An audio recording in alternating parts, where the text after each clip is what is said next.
You have a great potential. Maganda ang pwede mong gawin.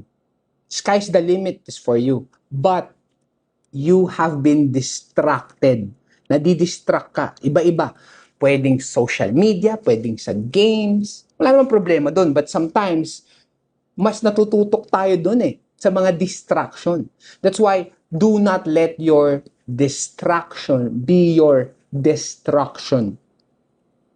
Sayang ang mga bagay na pwede mo sanang gawin that it could be of value to you and to the people around you.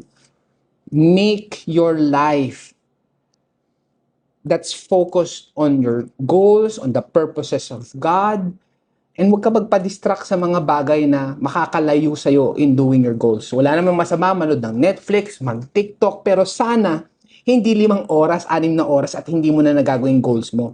Make sure that you are aware kung ano yung mga nagpapa-distract sa'yo. Sometimes kasi yung distraction mo hindi mga cellphone Minsan, tao If you are aware of that, I hope that you make the appropriate steps and also ask help. Kasi minsan, emotion mo, hindi mo mapigilan. So again, do not let your distraction be your destruction.